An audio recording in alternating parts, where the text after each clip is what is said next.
All right, we got episode 33, I think. Great.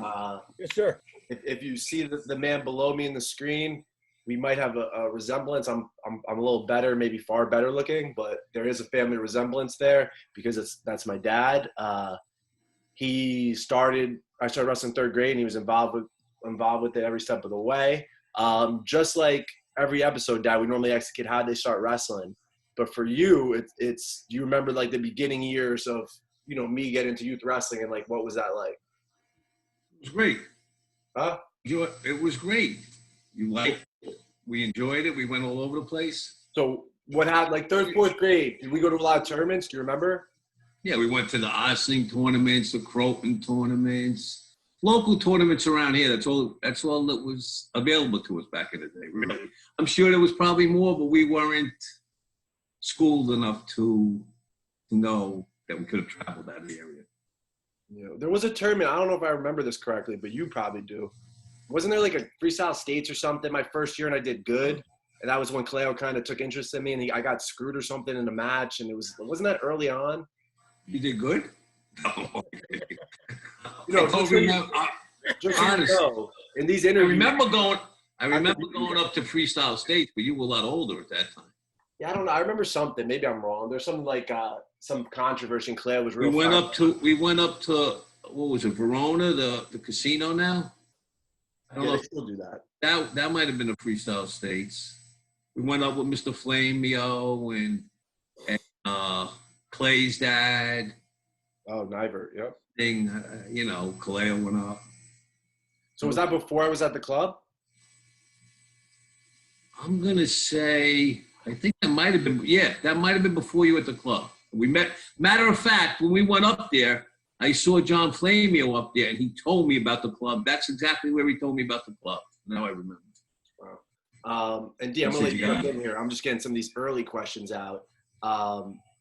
Do you remember right away how I felt about wrestling when I was a third grader? Like, because I don't remember. I remember thinking I liked it, but was I like so about it when I was a third grader, or was it like, Well, you were into WWE, whatever it is. You had all them little toys, and I think Kaleo said you were in the hallway, and he told your mother that he thought you were tough, and you should go out for wrestling. And as soon as we told you, you wanted to do it.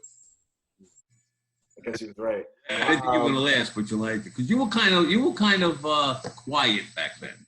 Kinda. I was quiet all through high school, I think. Yeah, but I mean, you were like shy, and I think wrestling helped you find your way a little bit.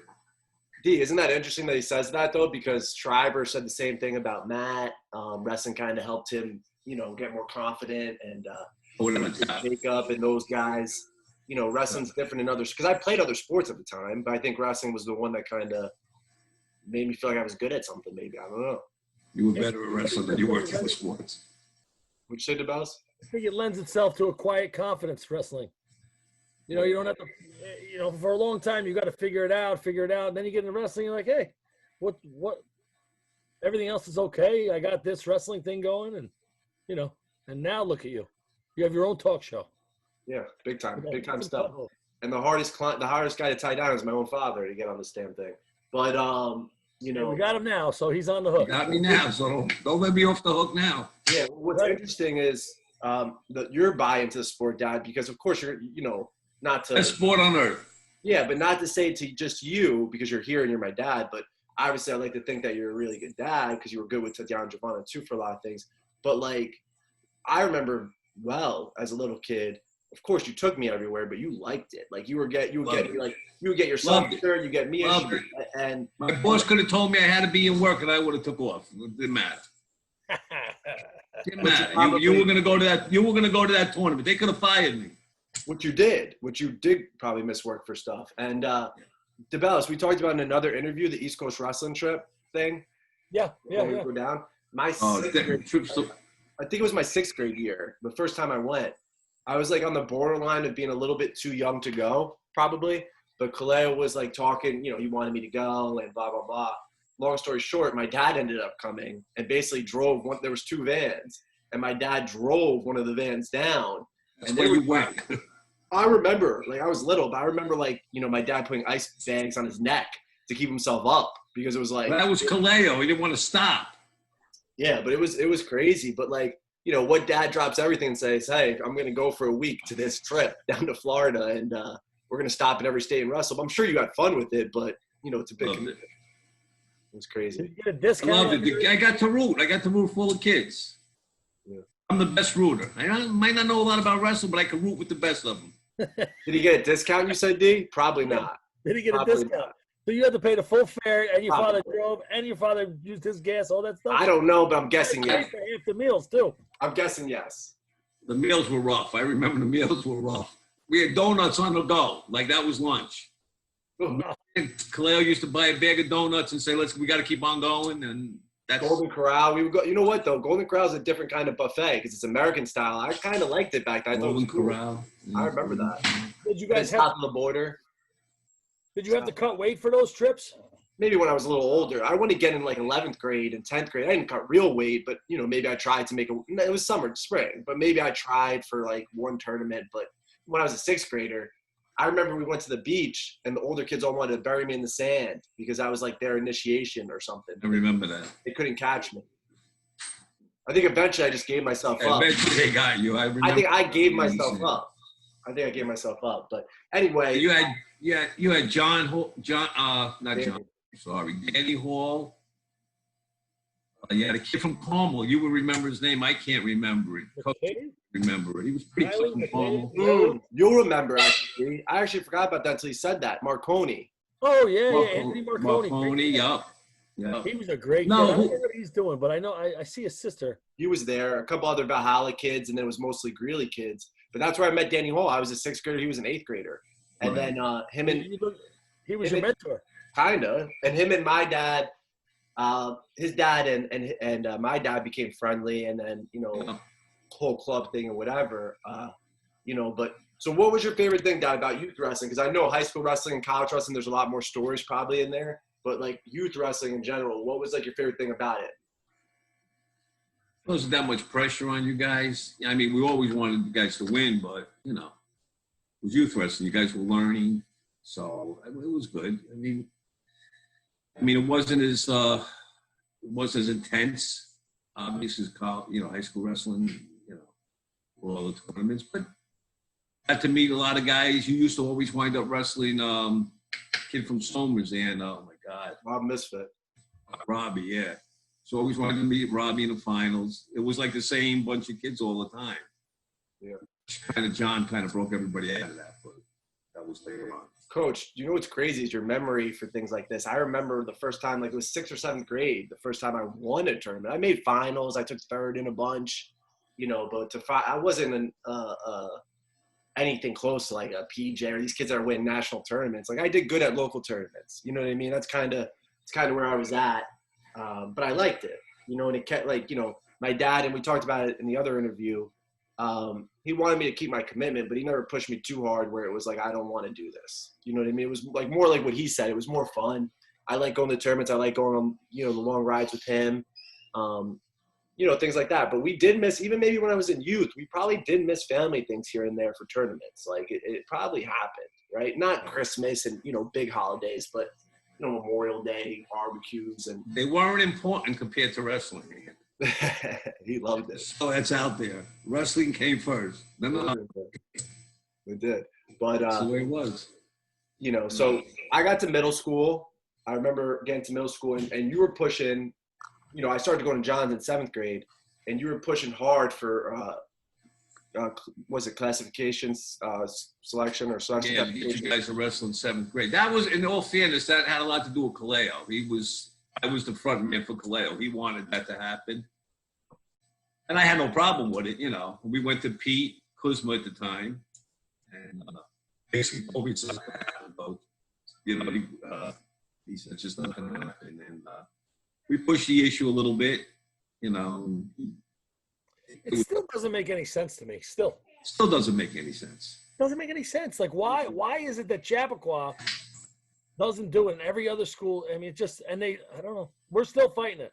Especially now when you get kids that are coming up through a clinic, as Anthony did, coming up through a clinic that would walk into the room and beat the best kid right off the bat. And the 7th grader, they'd walk into the room, you know, and they'd have a spot. Yep. If nobody did it, that would be one thing. Right. Yeah, to be the only team that's not allowed is not fair. To be the only team that's not allowed is an unfair advantage. How about, for example, this year we had that kid Kang that wrestled for a second, but then he stopped. We had a forfeit 99 a bunch. Why is that fair that we have to forfeit, but Austin could bring up an 8th grader and take that forfeit? That's not fair competition. Look at PJ. Could you imagine if PJ couldn't wrestle in 7th grade? He wouldn't be a state champ.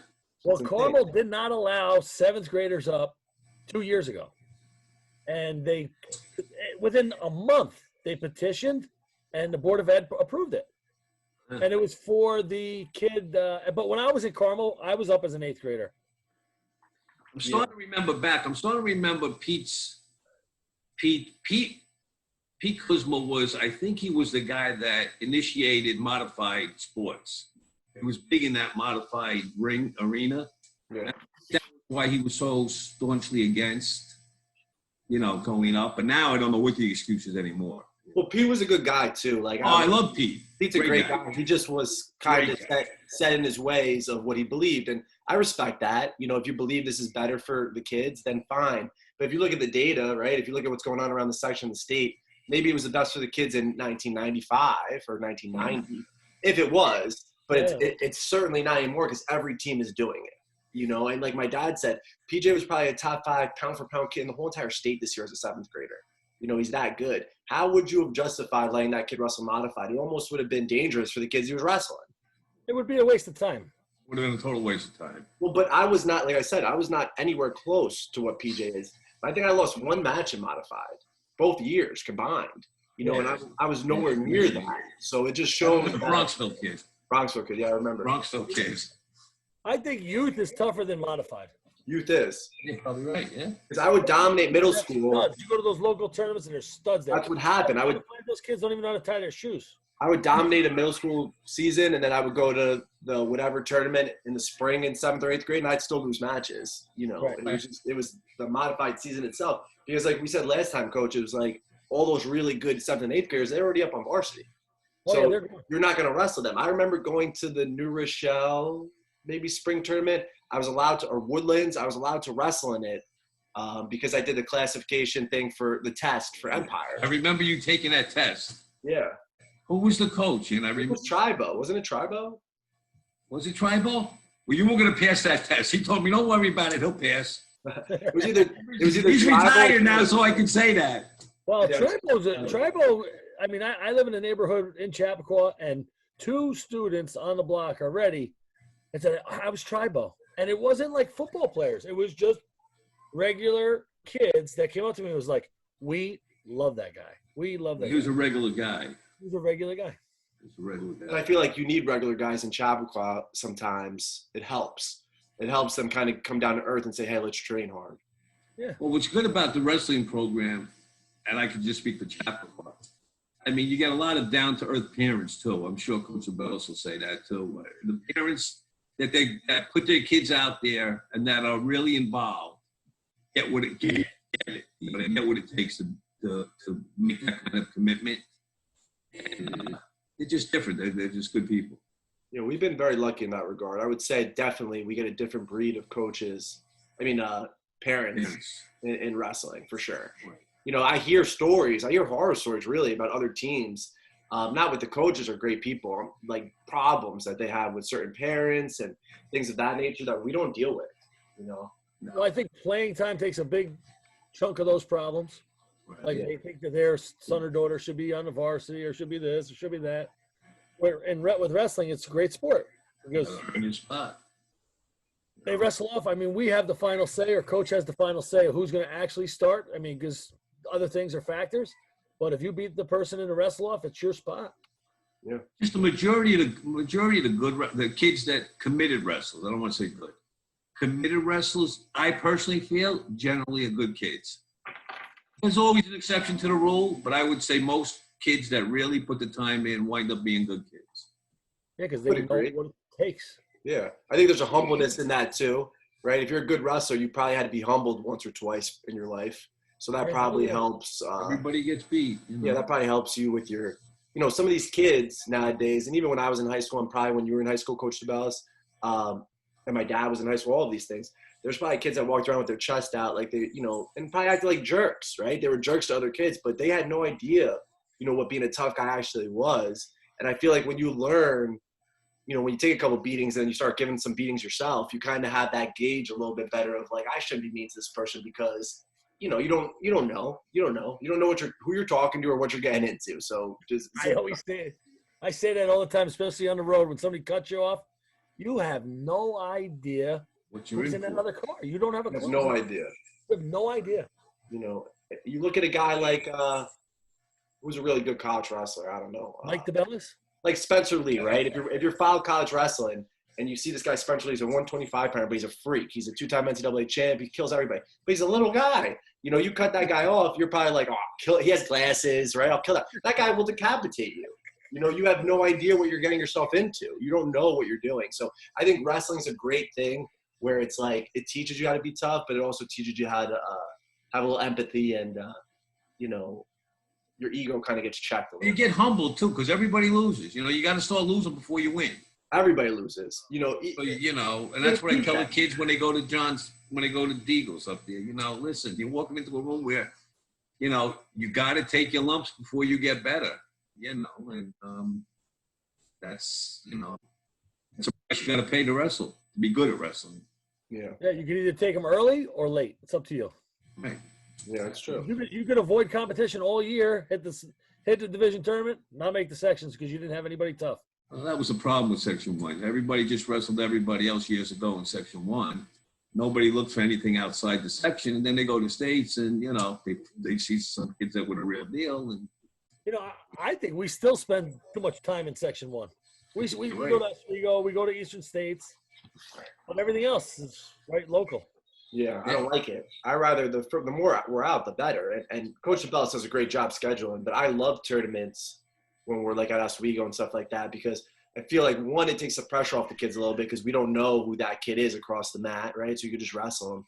You might beat somebody really good and you didn't know you just beat somebody really good. You might have just beat a section placer. And all of a sudden you got these points and all of these things. And it gets you out of your comfort zone too, which I think is a good thing. Like, hey, go up to this tournament where it's cold and snowy and, you know, only guys like Mike DeBellis like it up there, you know, and we'll get after it. But it's good. So Dad, seventh grade, I started going to the club. Nice. Do you remember a big difference in wrestling from like my youth wrestling to club wrestling? Like not me personally, like the caliber of wrestling maybe. I remember right. We met John. Matter of fact, we met John personally. First time personally we met him. We had heard about him from Mr. Flamio. We met him at a tournament out in Jersey somewhere. You were there. Obviously we didn't know John, so I drove out by ourselves. We met Mr. Flamio there. I think Mr. Cuomo was there. Who? Mr. Grant's dad, Cuomo. No way. Yeah, I'm pretty sure. I'm pretty sure. He must have been a kindergartner then. He was a kid. He was a kid. You were not Grant Paswell? Maybe you're right. It was Grant Paswell's dad. You're right. I'm wrong. You're right. That's who it was. It was Grant Paswell's dad. And here we go. Interesting. John, and I'm saying this guy's nuts. You know, I mean, I liked what he was doing. I liked his intensity, but you know, these were little guys wrestling. I think Mr. Colagiovanni was there. Yeah. And I think Mr. Hall was there, Danny's dad. And I think Danny didn't come down. I don't want to cut you off, but Danny didn't come to the club until after us. We got Danny into the club, if I remember correctly. And we did get Danny into the club, but I think Danny was at this tournament. I could be wrong. It's so many years ago, but I watched John, you know, coaching and just carrying on. I'm saying, who's this young guy? I think he just came back from college. He was full of energy. I'll just use energy for the word. And I enjoyed watching him. And they said, you got to come up. So that's when me and you first went up there. And I think if I remember right, it was Mr. Flamio, Mr. Colagiovanni. I think it could have been Paswell, you said. You don't know Paswell? No, was it Paswell? No. Probably. He was in the club before me, and he was gone pretty quick. So Yeah, I don't remember him. Yeah, if he was quick. I remember Mr. Day, but I think that was afterwards. that was after, yeah. Yeah, and then obviously Mr. Rebuto and Mr. Rebuto's wife. They were a little bit after us too, I think, though. But like Cole Giovanni and Flamio were the original after Mazurko crew. I feel like Mazurko was different. That was like his high school guy that he was training. Right. He was training himself. He was training him personally, I think. Yeah. So actually, I have a question, Dad. So when I don't know this, when I was a 7th grader, and I first came to the club, was there really like a high school club at the time, or was it more like us little guys, and then Mazurka would come in later and work out with John? Like I don't remember there being that many older guys. Well, no, there were kids. Matter of fact, you used to always go with that kid Danny DeSoto. DeSoto, yeah. You broke your wrist wrestling. Yeah, that was Mike Smith broke my wrist. Mike Smith broke my wrist. But you used to wrestle Danny all the time too, though. Where was Mike Smith from? I forget. He was their 99-pounder. He placed in the section. And that's who I'm thinking. You broke. Danny plays too. Danny's a little younger, but Danny was a nice kid too. Danny's older than me, but younger than Mike Smith. Oh, that's right. Mike Smith. You're right. It was Mike Smith. But they were high school kids. He was a high school kid, I think. Yeah, I'm sure he was. And so was obviously Michael Giovanni, Shinicki. That was another kid from the beginning. Shinicki. Marinelli. Marinelli. Yeah, that whole Maypac. So it was basically Maypac's high school team and some random youth guys, pretty much. Exactly. That's what it was. Yeah. And then by the time I got to high school, I think it changed a little bit where there was a lot more diverse high school guys. Yeah, then you started getting Somers and, you had Robbie for a while. Then you had Fox Lane. You had Kuklo for a while. You had some studs in that room. Do you think as a middle schooler, like I was always trying hard probably for Kaleo, and we would go to like Coach Sal's open mats and Pete's open mats, Falpone's open mats and stuff like that. But you think when I started actually committing to year-round wrestling, could you see a difference in my wrestling pretty quick? It was night and day. It was night and day. I mean, you were tough, but you were doing, cowboy headlocks and, you weren't technical at any level at that point, You were just tough. You would out-tough your opponent back then. Yeah. Now the kids are smooth nowadays, even when they're young.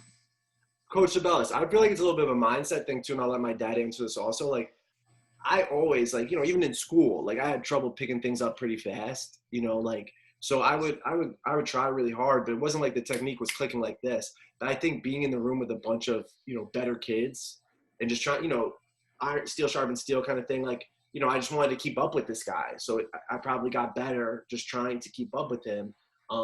So I just think the idea, like you might not, like I think some of these kids have the misconception that they're going to do year-round wrestling and they're going to become this like ultra technical beast like right off the bat. Well, it doesn't happen like that, but you do get better pretty quick because you start to like change your outlook. You're wrestling kids that are better. You're not going to score on them unless you change. These kids, were head over heels better than you would when you took your lump when you went in that room. And you were giving the lumps. That's how it works. It was probably the best thing for me. Coach, did you see that kind of DeBellis when you were still around wrestling? Because you were probably coming out of college at that point, maybe a couple years out. Did you see the difference maybe with year-round wrestlers, DeBellis, like a little difference with their skills and maybe, I don't know. Did you see? I wasn't there. I wasn't over in Section 1.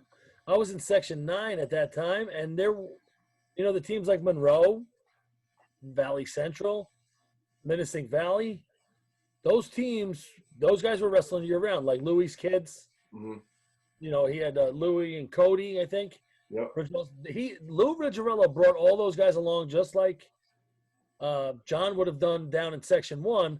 Lou was doing it up in Section 9, and Fishbein was doing it over in Monroe. And then all those Section 9 teams were really good, like Cornwall and Minnesink and Newburgh. But, like Valley Central, like Louis Rizzarello and all those guys, they were unstoppable. They had the best team in the state. Them and Islip, and both those guys end up being two of my best friends, Lou and Ryan.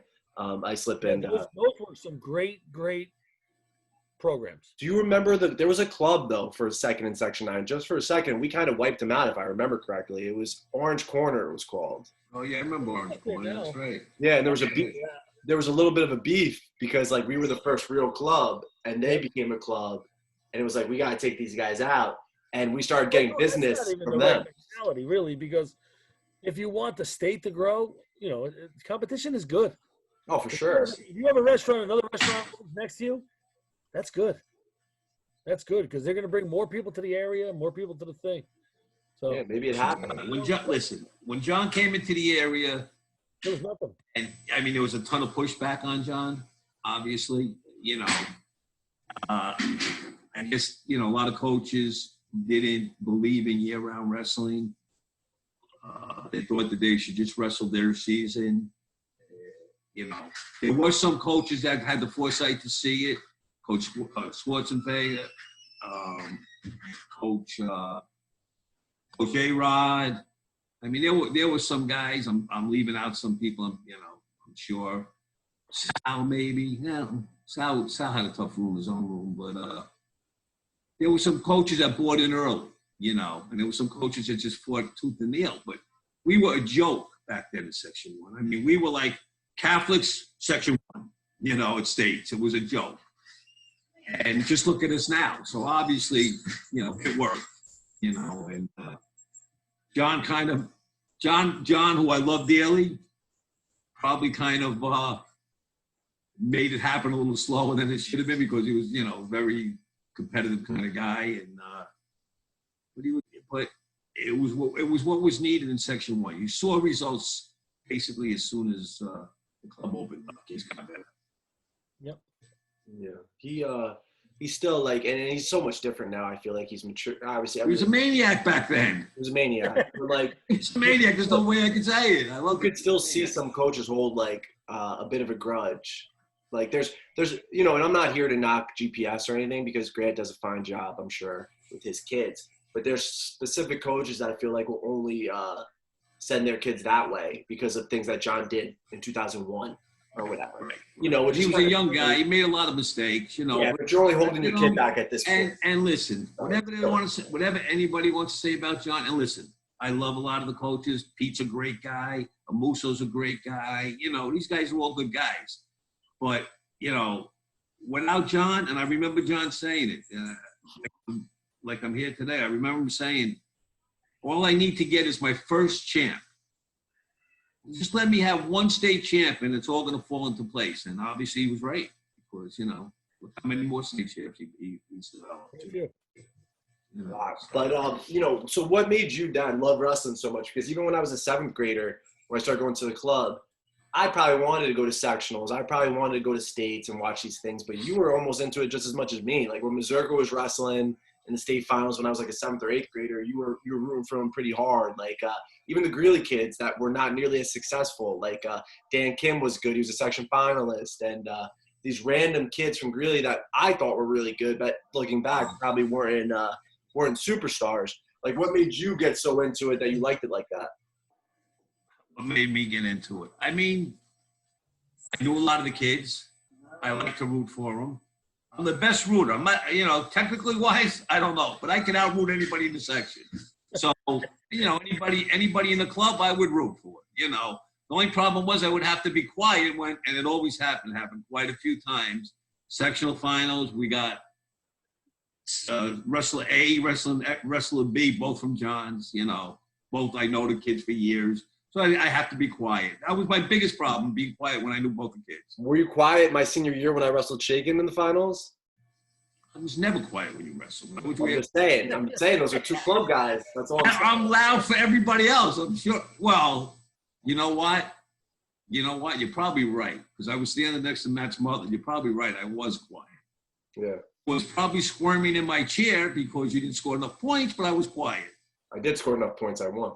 You won enough points to win, But so now another kid. Now we get to high school, and it's just similar. Somebody said in the other interview about us, I don't know who it was. Was it Adam Klein? Because I said Adam Klein was the original Schreiber, but Adam Klein said, "Well, your dad came before me, doing the same kind of thing." My dad videotaped every single one of my matches. My mom actually dropped off, or made me come get a bunch of VHSs. Because it was VHS back then. And I think my dad got them converted too. But I guess the hard copy VHS, I have them. He would always be with that camcorder. And I loved it so much, Coach, that I would go home after a tournament. I would grab my dad's camcorder before it would and rewatch the matches. And like little things, right? You got to make it fun. Like I was cutting weight hard or whatever, but we would get like if I would win the tournament or something, we'd get Wendy's or something on the way home. You know, little things. You won like a tournament, you got whatever you wanted. Huh? If you won a tournament, you got whatever you wanted. Well, listen, I won a couple. I didn't collect, so let's get let's I don't know talk. about you not Where collecting. eating is open. We'll talk after the interview because I need to collect that. No, I don't know about you not collecting. No, yeah, I've collected, but we can make believe I did it, and I'll collect some more. But yeah, so like, you know, I remember I was like, what did you think when I first high school wrestling? Because my freshman year I was fine. I was 20-9. I think I only won one tournament, but you know, I was competitive. Do you remember like a big jump? Because I got bigger too. I was a 106-ish pounder in middle school where I could have done well probably in high school, but I jumped all the way up to 125 my freshman year. Do you remember like being like, holy cow? Maybe- I remember you going into the room as a ninth grader and you beat the starter. And that was a big problem with Paul. He didn't know what to do. He knew it was going to happen, but he tried to move people around, and he tried to, he tried to make everybody happy at that time. At that point, so you were tough. As far as that was your freshman year. You did good. I mean, you lost to some of the kids that were, number 1, 2, and 3. I can't think of the kid from North Shell. Nyack kid. Who? Nyack kid beat me up. Nyack kid. What was his name? Yeah, he forgot, but he beat me up. He beat you up pretty good. Remember that kid? Yeah. Danny Hall. I didn't wrestle Danny. Danny He Hall was in my weight, and he would have beaten me up that year. Yeah. That year. But after that year, Shots fired. No, I love Danny's the best. No, your sophomore year, you really raised it up a level. And your junior year, that was probably you wrestling your best. What do you think made the jump though? Just age maybe? Because I was already training year round from 9th grade to 10th grade. Because I was 20-9 and then I was 29-4 and third in the section in a really tough weight class. So like, what do you think made the difference there? I just think you guys went up there 3 days, 4 days a week. You went up to the club. You wrestled better kids. You wrestled for hours on end. I mean, it was, you went in there to win no matter if it was practice or if it wasn't practice, you went in there like it was a match. You always wanted to win. And you had that installed in you that you wanted, whether it was practice you wanted to win the go or it was a tournament you wanted to win the match. So you got confidence. You got a lot of confidence, and you also got in the habit of winning. When you wrestle tough kids, you get in the habit of winning. DeBellis, didn't you say something about that, like kind of snowballing once you start? That kind of happened to you, DeBellis. Like once you start getting some success. Yeah, success breeds success. So if you're used to winning, you're not gonna. It's all in your mind. It's all your mindset. Even when you go to practice, if you go to practice with the mindset that you're gonna get better and you want to improve and you want to challenge yourself through the whole practice, whatever coach is saying, I'm gonna do a little bit more. Well, then you're gonna get better. And then on the mat, you start scoring, you start getting confidence in that shot, you start seeing it, you start feeling it. Then all of a sudden it's action, reaction, and Bob's your uncle. And it's a lot harder. It's a lot harder to score on a kid that's really good. So if you go to a club and you're trying to score on, say, Anthony was trying to score on a Cola Giovanni, on Mike or something. It wasn't like scoring on anybody on his high school team. No. So you're bringing that mindset to your next tournament. It's not like And I think that confidence too, like you guys said, the confidence, like, when you're a freshman, you're not as confident, you lose that 1-point match. When you're a sophomore, you probably find a way to win that 1-point match. You get that takedown with 30 seconds left because you think you're supposed to. I remember, I think a big match for you was this kid you wrestled up in Monticello one year. Yeah, it was Liberty. I won that tournament. Yeah, but it went into like double and triple over. That was my first varsity tournament I ever won, my 9th grade year. And that was like a crazy match. Went back. I wrote him out in double overtime to win my first varsity tournament. Yeah, and he went to the switch, and I caught him on the switch, and he almost like popped my shoulder out. Yeah, that's exactly what I remember too. I wound up getting in an argument with a guy up there. They didn't expect the kid from Westchester to go up there and beat, Section 9 kid, a good kid at that time. Yeah. These kids. Section 1 wasn't known to have good kids. Just, weren't from Mayapack. It was a bad time for Section 1. What's that? It was a bad time for Section 1. It did. But there's peaks and valleys because, like Coach DeBella spoke about in Morgan Carey yesterday, you know, the early 90s when John and DeBellis and those guys were around, there was good kids. Like they had those guys and they had the sleepy guys that were winning state championships and some Austin guys were really good. But then it changed. It fell apart. Four state champs in 1991.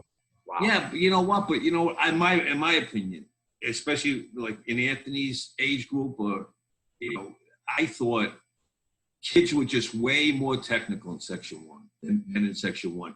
Kids from Long Island were just technical. Kids from upstate, maybe Section 9, they were going to clubs. They were wrestling kids that were technical.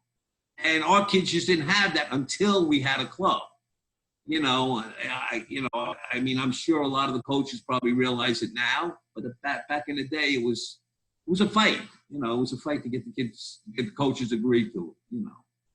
Yeah. What did you think about, you know, because you were instrumental and Greg thanked you a bunch in his interview. Greg's the man. Yeah. About, you know, Jacob, Aaron, and Matt all went to club wrestling together. I think that built their relationship a little bit closer, and I think that's why they all got so good because they kind of held each other accountable. You know, what do you say about, like, the relationship of your teammates kind of buying in just as much as you're bought in? Like, Greg would pretty much always be there. It was me and Greg almost every time, and then we would slip in, you know, Burke, Ben Spiegel, even Eddie Metzger here and there. Eddie Metzger, he was one of mine. Eddie Metzger was a tough kid. I mean, I remember wrestling in the finals up at sectionals. He was wrestling with two torn meniscus. He didn't get that in Westlake's room. You know, he got that from going to John's. Toughness to do that. He was a Chappaqua kid for a minute, wasn't he? Yeah, that's what I'm saying. He would come with us when he was a. He was a kid though. He was in eighth grade. He was a freshman when I was a senior. I think. That's possible because he wrestled for me. Eddie Metzger wrestled for me. And he would come up to the club with us and stuff. But what I was saying, guys, like, what did you think about, like, because Greg tells us a story, and I don't know if you remember this, but Greg, actually, he didn't say it on air, D. He said it off air. He texted me. He said, I forgot to talk about this. But there was one time he said that he had to do, like, a project, and he missed practice, and it was just me and you, because Greg was, like, always the one that was with us. It was always me and Greg, and then maybe others would come. And we were driving, and he went to Steve Burns' house, who lived right next to. I think I caught him, yeah. Yeah, and he says Greg felt so, like, disappointed. But you could put Greg on a guilt trip. I was able to put Greg on a guilt trip, and he felt bad to go to practice. Yeah. I mean, you know, it says something about people, DeBellis, like my dad and now Schreiber, and, like, some of these other parents have, you know, the Ferrers and what they're willing to do. But, you know, maybe I'm biased, but nobody was like my dad because he did everything. We're lucky in the fact that we have a bunch of parents that are willing to help the kids, right? Like Wendy will drive them one day, Steve will drive them one day, Wendy will drive, you know, Dave will drive them the other day. It was only my dad. Now, Miss Ironfrank. In all fairness, I loved it. It wasn't. We loved it. That's what I'm saying. Miss Ironfrank was great. She would have helped probably if we needed it, right? But it was always me, my dad, Greg, and whoever else was on there. You know, we probably had some awkward car rides back from the club because we would go hard as hell. Maybe I would have a bad day, or Greg would have a bad practice, and somebody was just silent, you know, sitting back, going back. And do you remember any of those stories? Was it ever a little like I remember just there were times when I just could not say nothing because I would get yelled at. So I just would just ride all the way home and, you know, let you guys pout in the back. And then I would, you know, I'd go in the house and say, boy, they suck tonight. That's it. But, there was a couple times. Then there's tomorrow, you know. Yeah, me and my dad probably had, you know, like I said, my dad never crossed the line. He was really good with, like, knowing exactly how hard to push, I feel like. But there was definitely car rides when we go back, and he'd say, you know, why weren't you in a better stance today? But I would be like, what? Like, I would get so defensive. You don't know what you're talking about. That's what he would say. What do you know? You don't know what you're talking about. Or Greg would be sitting in the back, probably, like, twiddling his thumbs, you know.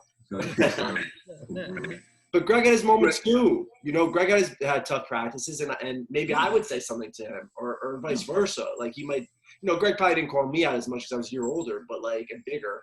But, you know, I never, like, yelled at him, but I was probably like, you know, why'd you go with so-and-so today? You could have went with that other guy. You know, like, little things like that that hopefully helped him. And I think Jacob probably did that with Schreiber. You know what I mean? And probably had those conversations. And maybe Aaron did that with Schreiber. Schreiber maybe took a couple of shots at Aaron, and you know, that helps. I think a little friendly, like, jabbing and ribbing is not a bad thing. Yeah. Did you guys ever stop at the ice cream shop on the way back? King Yes, Cole. We stopped on Bryan Pond Road. The what is that over right at the exit? The gas station's still there. gas station over there. They got their candies. They got whatever they wanted. You Oh, know. that far out? Oh, you guys were going to Mayapack. You weren't We going were to. going to Mayapack, sure. Oh, okay. We were at the barn. We were at the barn. This is the never was beginning. Hey, This so is in the tell, beginning. tell people that are listening, hopefully people are listening, to the difference between the barn, Millwood, and Somers. Like, what was the barn like? Do you remember? John was young. That's the best way to describe the barn. John was young, and he was just ready to take on the world. He didn't have the finesse to take on the world. Yeah, I think he could have built his club up a lot faster, but it was just John. And John had all the right intentions. Didn't just know how to channel him the right way. But eventually his philosophy got out, and more and more kids came. More and more kids got better. But John back then was a nut. There's no other play. I mean, he'd rip the clock off the wall if a kid was looking at the clock and throw it out of the barn and make these kids run around do laps for like an hour. Make one guy go and keep on sending other kids in till they couldn't stand. He was tough. He'd beat them up. I mean, it was like an Iowa room. John thought, you got to be mentally tough. And he made the cream rose to the top. A lot of people probably broke, but a lot of people broke. A lot of people probably left, and gave up. But I think it helped that my dad liked John, and my dad probably kept me. Love John. That probably helped me stay kind of engaged too. I think I was always tough, but I think that helped me probably focus and cope with all the. There was one time when John was literally beating you to a pulp. I mean, I was like, this is not a end, Mr. Flamio had to intervene because you wouldn't cry. If you remember this, you wouldn't cry, and John would beat him. Was trying to get you to cry, and Mr. Flamio just had to intervene and say, "That's it, John. This is over." And I had to go on for like 20 minutes straight, maybe even more. It was an hour. It was an hour. Okay, it was a long time, but that was John's mindset. Now he's mentally tough. If I can't break him, a kid on the mat's not going to break. You know what's crazy though about that story, which is so funny to me, is that him and my dad were friends at that time. But in that like scenario of wrestling, he was so set on trying to make me tougher that he didn't care that my dad was watching. It's like he went into this weird trance. He did not care. But I think I knew you weren't going to cry. I knew it was. I knew. I know it. But I was just watching, making sure you don't really actually hurt him. John was X amount of pounds heavy, and we just beat him up. But John does like to carry on the fence. My son, he did it to other kids too. Maybe not. He to this day says that was the worst beating he's ever given a kid. But I might have gave him the FU. Not gonna say the C, like a star, K, yourself. And then we left, and then he called me the next day. He's like, "You good now?" I'm like, "Yeah, I'm fine." And then I came back and we wrestled. I was back to regular scheduled program from then on out. But what's crazy, DeBellis, like, did you we talked about this, but you heard about the club a little bit back at that time, probably when I was in high school. You knew John was doing some sort of. Oh, when you were in high school, yeah. I was already at Greeley at 2003. I was there. But what's interesting is that. Yeah, I was there, but I was at the modified level, and I was just doing. But, Coach, what's interesting to me is that the club got really big off of results and word of mouth because there was no such thing as social media, really. There was no, emailing and trying to get people to come. It was kind of like we would go to a tournament, we would do well, and people would join. I think that was kind of what was happening. Well, the good thing about going to the tournaments with kids from the club was, it wasn't like you guys obviously had your school team, and you guys would hang out with your school team, but you guys would more or less hang out with your club team and kind of root for them. As long as they want to wrestling against one of your teammates, you guys would be in each other's corner. I'd be rooting for the kid from Fox Lane or the kid from Solmers or so you guys really bonded as a club. Probably more so than you did with your own teammates. 100%. Yeah. But that's culture too. Greg and Burke, maybe, you I know. feel like that's a little bit of culture because Coach Shabazz, would you say like Jacob Ferrer, Aaron Walker, Matt Schreiber, Jacob Ferrer and Johnny Santos are best friends, Fox Lane and Greeley, two rival teams. They're literally best friends. But Jacob would never open his mouth if Johnny was wrestling a Greeley guy because he loved his team and the culture at the same time. Right. You know, I feel like the culture might have been a little different at Greeley at the time as well. And Johnny would never disrespect a Horace Greeley kid.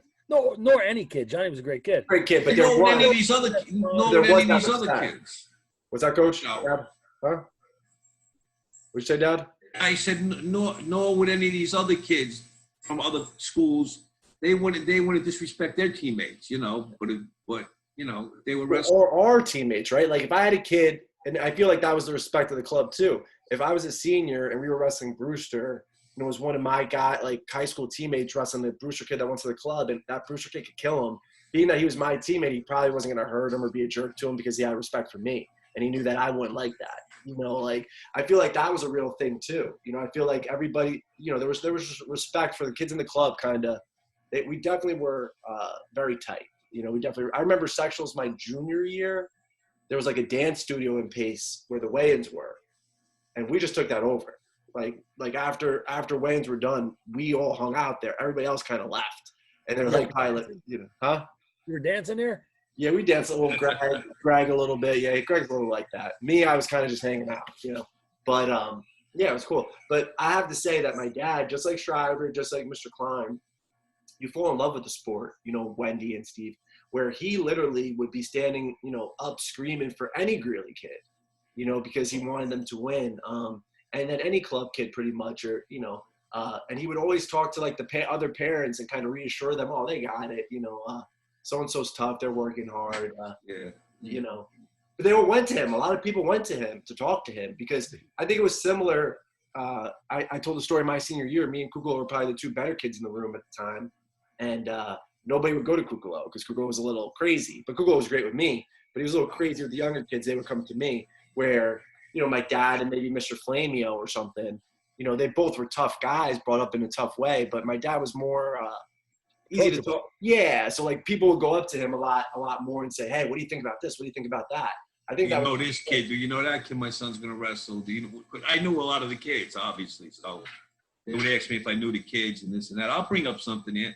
You remember Mr. Flamio with his workout practices he took? Yeah, they're great. Tough. I'm remembering one, and I think it was a Stairmaster. You guys could not get off. I mean, you could probably remember better than me. You couldn't get off. You had to do it at the highest level for X, or you literally got thrown off the machine. Yeah, you couldn't. Mr. Flamer didn't let us hold the rails. So it was 20. Level 20 was the highest. You could go on the Stairmaster. And he wanted us to do a 6-minute match, just straight match, though. And my senior year, not to, you know, because the last couple of episodes has been patting Coach Anthony Tortora on his back, but, you know, facts are facts. So we were on the Stairmaster, and he put a 50-pound weight vest on us before sectionals. And only me and Dave Giovanni were the only two that finished. And I fell off, though. Like, no, wait a minute. I'm going to interrupt you. I think Expo might have finished, too. I don't remember. He could have. Expo was tough. I don't remember. I remember me and Dave, but I fell off. I jumped back on and scraped my whole shin while I was jumping back onto the Stairmaster because it kept, like, going.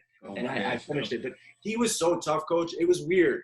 It was a different time back then. Like, Mr. Flamer would do anything for us. Similar to my dad. You know, he was just a different kind of guy in the sense where I feel like he didn't know how to kind of ease into things. It was kind of like you're in or you're not in kind of thing. He was pretty tough on his own kids. Loved them to death, but he was tough on them. They were good. And they were good wrestlers. And they were good wrestlers. But I remember my senior year when my knee was banged up. So, you know, Coach, when you do a squat, you know, it's a bar, you know, a bar. But he didn't want me to be, like, not stable. So he put me on, like, the thing when you would sit on your back and you would push with your legs. You know what I mean? Yeah. And he loaded it up so high, and I got it. But when I was pushing to get it, I must have been shaking, right? And something must have popped, like, in the back of my head. And I had a headache for, like, 3 hours. You remember that, Dad? I couldn't even, like, I could barely open my eyes. Yeah, I remember that. You got me a little scared that time, but I got the weight up, though. You were fine the next day. You were ready to wrestle. So, Coach, got any questions for him before we get into college? I just want to say thank you so much for all you've done for our program. You were one of the first people out when I first took the job. Lee Spiegel and you were there right away in the room.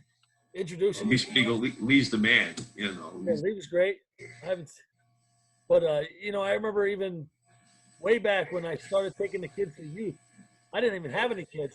I was taking the youth from Greeley to the Carmel tournament. You were there, and me I and was you at were, all the tournaments. All you were sitting there coaching. Andre, What were you Yeah. doing at the Carmel tournament? I was in college. yeah, your father was Adam, I was probably there watching the kid from the club. probably Adam.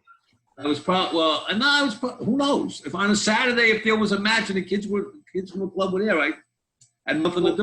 I want to touch on that real quick too. Well, we could run through my college career quick too. He didn't miss anything, my dad, like anything. You know, there's some great parents out there, but he literally did not. I can think of like I said in my interview, the one tournament he missed is when he had a little chest pain and he made believe he got into a car accident. And he wasn't feeling well.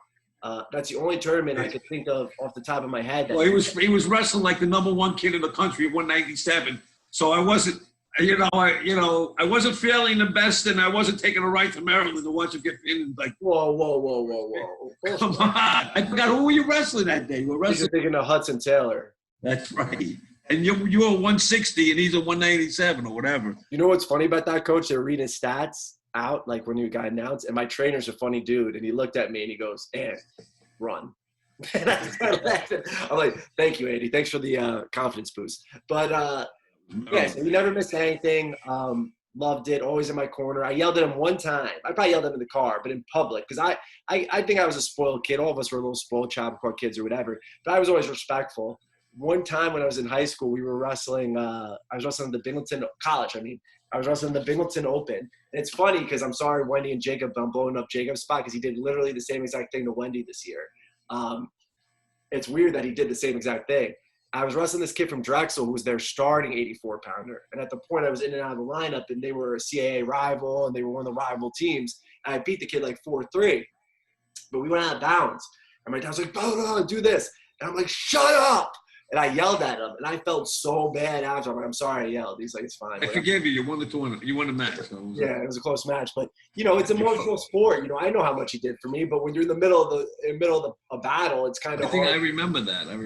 Yeah, I felt bad. I remember feeling bad about it because you drove all the way out to wherever we were, Binghamton, actually. Binghamton, and you had to wrestle the kid from Binghamton that was an All-American. He beat me up, but I placed in the Open. It's a tough tournament. Yeah. But, he did everything, great. And he was always there to support me. He was always pushing me. Like when I hurt my shoulder, everybody knows about my shoulder injury. He told me not to wrestle. You couldn't move your arm. I don't know why you wrestled, But, he probably doesn't remember this, and not to be like corny or cheesy or whatever, but he called me after the tournament and left a voicemail telling me how proud he was that I did it.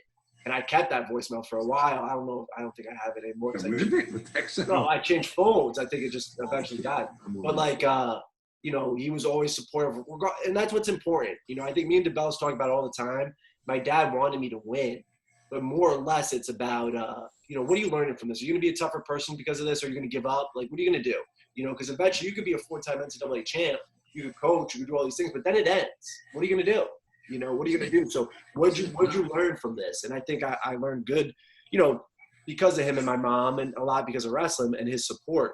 And before we wrap up, we could talk about now me coaching, lately, because now he's a business agent. He's a little bit more busy.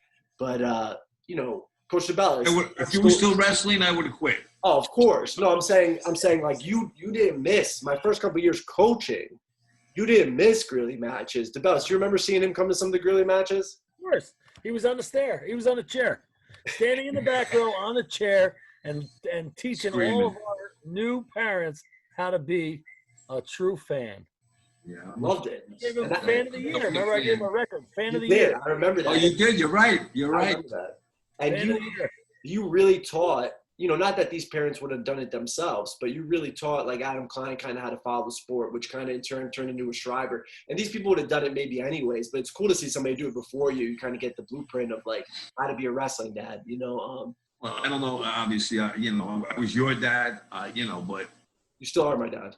Yeah, as far as being a wrestler, mine too. I did what I thought was, and I enjoyed what I did. So. All right, so Dad, before we wrap up, I want you to tell, because we've been asking these questions, your favorite moment it could be me coaching, it could be me wrestling, and your least favorite moment. It could be me getting the job at Greeley. Your senior year is obviously my least favorite moment in high school. Yeah. I mean, some of your injuries, you know, when you broke your elbow. That was bad. Yeah, that hurt. That was a really bad moment. I took that like a champ, though. Tell the people. Tell them. You were in a lot of pain. You were in a lot of pain. They Yeah, gave you morphine at the hospital, so. I wasn't crying, though. Yeah, no, you weren't crying. No, you weren't crying. But it was a bad injury. I mean, listen, some of your best stuff was, you know, was when you would beat a rival, you know, or somebody that, I'll tell you, when you beat that kid from Suffern was a good tournament. Third, fourth, Horton, my sophomore year. Tall kid, nobody expected you to beat him. Tony Pinchiero still talks about that, which is crazy. I ended up being a two-time champ. That's why I took third, and people still talk about it. He was tough, though. He was tough. You weren't supposed to win. No, you were nobody. Yeah. You really weren't supposed to win, you know. I mean, you got me on the spot. I mean, no, it's fine. I think senior year, I was more interested to the obviously, every time you won sectionals, obviously. You know, yeah, but the more disappointing. Placed up in stage, you know. That was fun. You know, and I tell this story, and I'll leave it with this pretty much. You know, my senior year. I'll tell you what was a good tournament. You won the New Jersey Open as a freshman. Yeah, that was good. You won all your matches. A couple close ones too, if I remember correctly. And Tom Ryan came up. Yeah, you beat the kid that placed like second in Jersey that day. Mm-hmm. And Coach Ryan came up to me and says, "Oh my God, what do we have? Another Kyle Drake on it?" Like he was joking around. That was my first open, coach. That was my first tournament in my college career, and you won it. And you won it. Busting my chops, saying, "Oh, what is this? The next Kel Sanderson?" It's like, all right, I won the freshman sophomore division at New Jersey Open, but it's fine. It's a tough tournament, though. That was a good one. You know, that was a good tournament. It was a lot of fun. I remember that. But yeah, so like I don't know how you remember, Dad. This is why I feel like all the parents should be. You know, hopefully they're listening. They don't have to maybe give the time commitment my dad gave, because he gave a really, really big time commitment. They should. I mean, I hope if Luca wrestles, you know, I would do that, right? But like, you know, I can't tell people not to go to work. I can't tell people, you know, these are things you need to do to support your family. But with that being said, like, I think a push is okay. I think holding your kid accountable. I remember one time I didn't want to go to Edgemont practice. John was having practice at Edgemont. I mean, I was like, no, you have to go. You made a commitment. You said you were going. Yeah, you can't not go. I think that's the right way to go. But when I lost states my senior year, he wasn't mad at me. He was upset that I was upset. You know, I feel like he knew how much work I put in and how rough and bumpy the road was that year, that it was disappointing, you know. And I just wish, you know, things were different with kids. You should have wrestled 160 that year. You would have easily done better. Yeah. Back then it was about cutting weight, and you were like, you were scary to look at.